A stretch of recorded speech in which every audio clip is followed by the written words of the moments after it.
সকালবেলায় উঠে এত সুন্দর দৃশ্য দেখলাম, তোমাদের সঙ্গে না শেয়ার করে আর পারলাম না। জানো তো, কিছু কিছু জিনিস এতটাই সুন্দর হয় যেগুলোকে শুধু তোমরা চোখের সাহায্যেই অনুভব করতে পারবে, সেটা ক্যামেরা বন্দি করলে মানে অনুভব করাই যাবে না।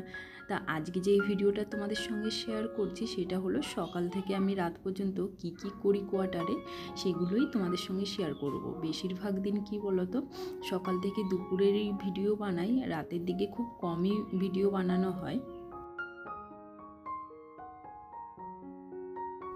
চারি সাইডটা দেখেছো কেমন ঘাস হয়ে গেছে, প্রতিদিনই আসছে ঘাস কাটার লোক, আর এই দিদিগুলো আসে ঘাস কাটার পরে সেগুলো মানে ঝাড়ু দিয়ে সাইড করে দেওয়ার জন্য।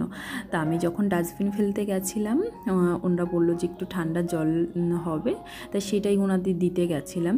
ভাগ্য ভালো যে সকালবেলায় জলের বোতল দুটো ফ্রিজে রেখেছিলাম, না হলে তো অন্য দিন রাখাই হয় না, ওই দুপুরের দিকে হয়তো রেখে দিই। তো ঘরে আসলাম, এসে ঝটপট ঘরটা মুছে নিচ্ছি, আর বাবু গেছে একটু উপরে। বাইরেটাও আমার ঝাড় দেওয়া হয়ে গেছে, সেটা তোমাদের সঙ্গে শেয়ার করিনি। এখন আসলাম স্নান করে পুজো দিয়ে, তারপর এর মধ্যে সকালের ব্রেকফাস্টটাও কিন্তু করে নিয়েছি। ওই যে ধোসার ব্যাটারটা রেডি করে রেখেছিলাম, তোমাদের বলছিলাম যে ওটা কিন্তু 2-3 দিন ভালোভাবেই চলে যাবে। তোমাদের দাদাভাইকেও ওটা ব্রেকফাস্টে বানিয়ে দিয়েছি, আর আমিও ওটাই খেয়ে নিয়েছি। আর অনেক দিন পর কিন্তু গ্যাসে রান্না করছি, জানো তো কত যে লেট হলো গ্যাসটা দিতে। একদিন নাকি মাঝে গ্যাসের গাড়িটা এসে ঘুরেও গেছে, আমি সেদিন বুঝতে পারিনি, সেই জন্যই এতটা দেরি হলো। আর এই কড়াইটাইও মানে রান্না হয় না অনেক দিনই, কারণ গ্যাসে ছাড়া তো এটা ইন্ডাকশানে হয় না। আর আমি তো এইভাবে সমস্ত সবজিগুলো কেটে রেখে দিই।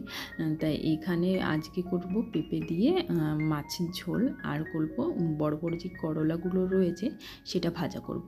ভেবেছিলাম যে এর মধ্যে মশলা ভরে বাদাম দিয়ে একটু স্টাফিং বানাবো, সেটাও তোমাদের সঙ্গে শেয়ার করব।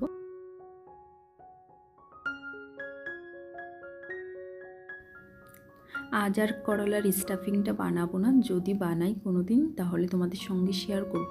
তোমাদের দাদাভাইয়ের গায়ে একটু লাল লাল র্যাশ বেরিয়েছে, সেই কারণে একটু তেল মশলা কমই খাওয়া ভালো, তার জন্য গোল গোল করে এরকম কেটে নিচ্ছি, নুন হলুদ দিয়ে একটু মাখিয়ে রেখে দেব, তারপর এটা ভাজা করব।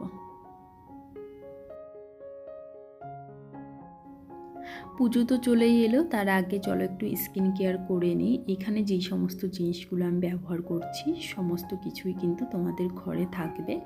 এই চালটা আমি সারা রাত গোলাপ জল দিয়ে ভিজিয়ে রেখে দিয়েছিলাম। এখানে একটা প্লেন অ্যালোভেরা জেল নিয়ে নিয়েছি, আর একটা নারকেল তেল, তারপর নিচে একটা খালি কন্টেনার যেটার মধ্যে আমি এটা বানিয়ে রেখে দেবো। এখন এই চাল ধোয়ার জলটা কন্টেনারের মধ্যে দিয়ে দিচ্ছি। আর কেশর নিয়েছি আমি, আমার কাছে ছিল তার জন্যই আমি কেশরটা নিয়ে নিয়েছি।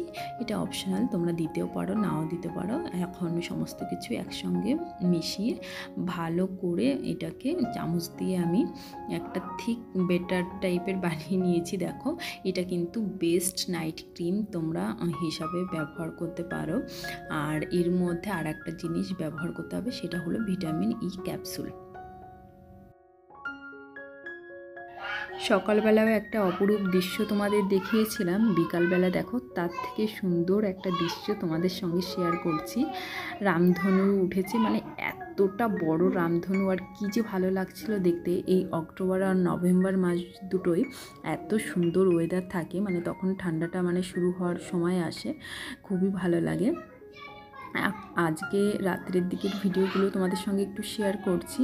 রাতের রান্নাবান্নাটা হয়ে গেছে, তাই এখন একটু টক দই বসিয়ে রাখছি, তারপর রান্নাঘরটাকে আমি ক্লিন করে রেখে দেবো, কারণ সকালবেলা অনেকটাই ব্যস্ত থাকি। সেই কারণে আমি আগেও তোমাদের সঙ্গে শেয়ার করেছি যে রান্নাঘরটা কিন্তু আমি রাত্রে খুব সুন্দর করেই ক্লিন করে রেখে দিই, যাতে আমার সকালবেলা কাজে অনেকটাই সুবিধা হয়।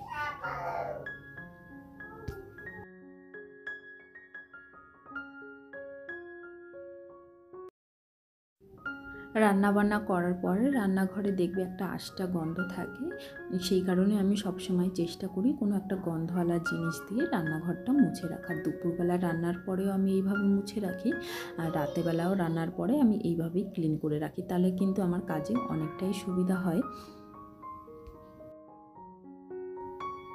এখনও শুধু অল্প কটা থালা বাসন রয়েছে, সেগুলোই ধুয়ে নেব, আর বাকি সমস্ত কাজ আমার হয়ে গেছে। আর কালকের টিফিনের জন্য কি কি রেডি করে রাখছি সেটাও তোমাদের সঙ্গে আস্তে শেয়ার করছি। ওই সাইডটা তো ক্লিন করা হয়ে গেল, ঝটপট করে এই দিকটাও ক্লিন করে নিচ্ছি।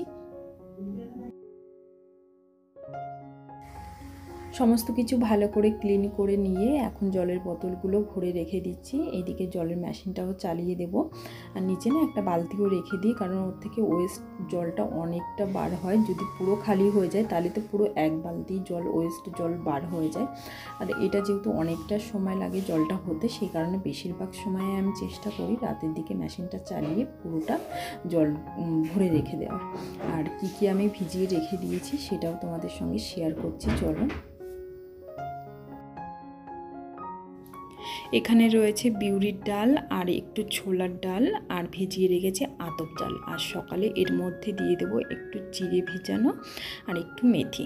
তো চলো আজকের ভিডিওটা এই পর্যন্তই রাখছি, কেমন লাগলো অবশ্যই জানিও।